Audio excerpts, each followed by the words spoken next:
नमस्कार, मी आज आहे सिंधुदुर्ग जिल्ह्यातील कणकवली तालुक्यातील नाटळ या गावामध्ये आहे. आजचा प्रवास पहा. आज डोक्यावर दोन टोप्या घालावे लागल्यात, एवढे इथे कडक ऊन लागत आहे. आणि माझ्यासोबत आता होळी शिमगोत्सव सध्या आता चालू आहे आणि माझ्यासोबत आपले इथे या गावचे कलाकार आहेत. त्यांनी ही यांची वेशभूषा पहा. आणि आज या होळी शिमगोत्सवामध्ये ते आता घरोघरी फिरणार आहेत. आणि जे आपण काय त्याला बोलतो, ही जी आपण तुम्ही जी कलाकृती केलेली आहे, काय दाखवलाय तुम्ही? तुमचं सोंग काय जे आहे? कृष्णा दाखवलाय.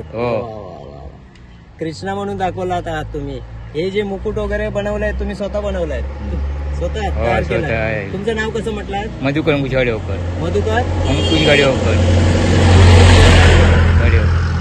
अच्छा, आता हे तुम्ही टाळबिळ चकीबिकी वाजवत आपला एक गीत गायन करणार, घरोघरी जाणार. मग तुम्हाला काय बोलतात त्याला लोक? काहीतरी देणगी देतात. देणगी 10 रुपये 20 रुपये जे काही यथाशक्ती ज्यांना बनेल तसं तसं देतात, नाही का? हा. मग अशा पद्धतीने तुमची ही सेवा आजच्या किती दिवस चालणार आपला ही कोकणात? आजचे दिवस या. हा शेवट आहे. शेवट. होळीच्या नंतर किती दिवसांनी आपण हे चालू करतो?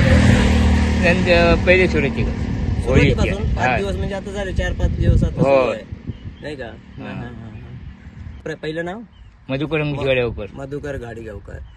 तर हे कलाकार आहेत आणि हे घरोघरी अशा पद्धतीने. आता एक आमच्या लोकसत्तेवाणी न्यूजच्या प्रेक्षकांसाठी काहीतरी गीत म्हणून दाखवा ना. मालवण पाण्यामध्ये तिल्ला शिवाजी सतत का बसला, लाटाये भयंकर दिशे मिनोवर. अरे वा, शाबास शाबास. तर अशा पद्धतीने प्रत्येक घरोघरी जाणार. ही पहा, आता ही दिसत आहेत ना आजूबाजूला. इथे बाजूला मारुती मंदिर आहे नाटळ मधलं.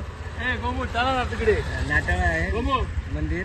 तर या नाटळ मधील हे मारुती मंदिर आहेत. आणि हे लोक सगळे आता फिरत फिरत फिरत फिरत असे आपापले प्रत्येक घरोघरी जाणार.